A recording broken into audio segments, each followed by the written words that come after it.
John Gotti, now firmly in charge of the Gambino crime family, once again leaves court a free man. The Dapper Don, with a flair for the media spotlight, appears untouchable. It's no problem. No problem. While Gotti makes a mockery of the court system and law enforcement, for some, the attempt to try to convict him has a higher price. In the course of the trial, the prosecution calls 2 of Gotti's crew as witnesses, and in doing so, reveals them as FBI informants.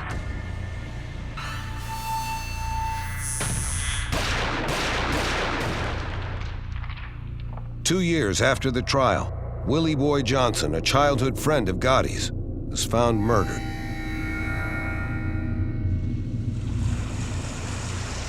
The other informant, Billy Batista, is never found. Now, this incensed the FBI because it was giving away what they considered 2 valuable informers in essentially what they considered a weak case. And it caused not just a dispute, but a rift. As each law enforcement agency sets their sights on Gotti, rifts and rivalries arise between them, seriously hampering efforts to convict him.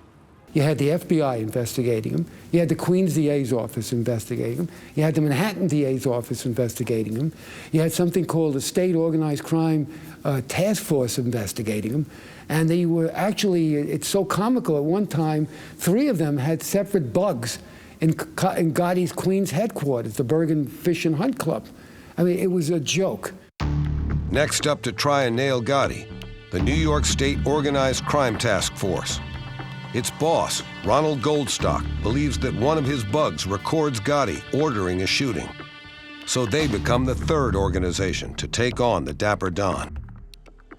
In New York City this morning, the man police call the country's most powerful crime boss faces the possibility of life in prison for allegedly ordering the shooting of a union official.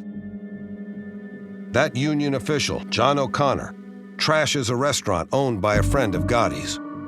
In revenge, he is shot 4 times in the back, but survives. In the courtroom, witnesses testify that Gotti ordered the shooting, and Goldstock is convinced that he has the evidence he needs on the tapes. My sense was everybody in the courtroom who was watching the case and how it went in believed there was going to be a conviction. But when the tapes are played in court, the terrible quality of the recordings places the case in doubt.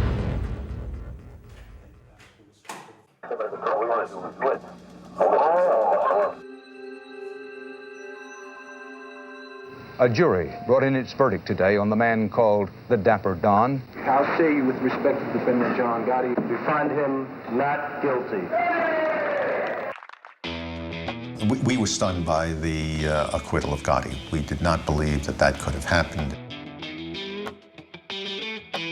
There was nothing to connect up Mr. Gotti from what happened. Zilch.